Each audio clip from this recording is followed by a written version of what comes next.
Infopodcast. Sant Cugat en 3 minuts.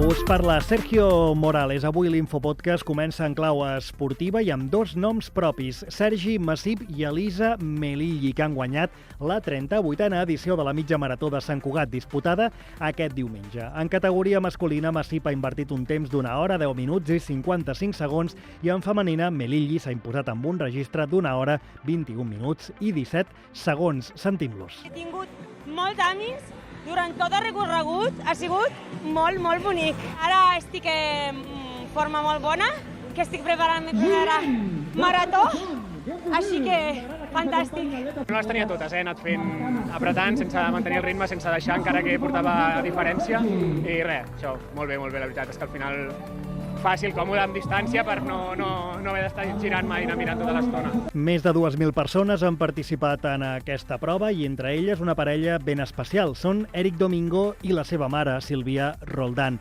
Ella pateix esclerosi múltiple des de fa més d'una vintena d'anys i ara només pot moure la cara, la resta del cos el té paralitzat.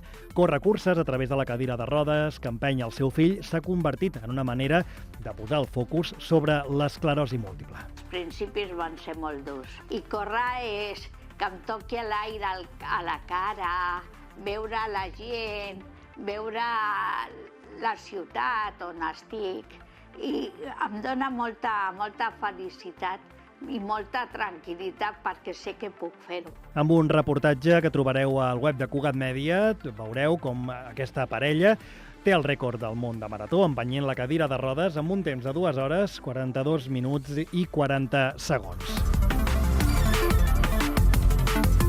I més temes. El nou servei d'àpats a domicili per a persones en situació de vulnerabilitat arrenca aquest febrer.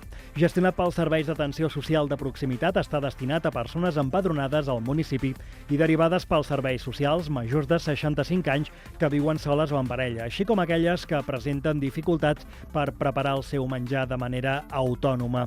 Un cop desenvolupada la fase inicial del projecte, es posarà en marxa un programa pilot d'àpats en companyia a l'espai Més 60 de la Floresta. I un últim apunt, aquest diumenge ha tingut lloc la Diada de la No Violència organitzada per la Unipau. En aquesta ocasió s'ha homenatjat el pare Marcelo Pérez, sacerdot i activista indígena tzòtzil de la diòcesi de Sant Cristóbal de las Casas, a Chiapas, Mèxic. Va ser assassinat l'octubre passat per la seva defensa de les zones indígenes del país nord-americà.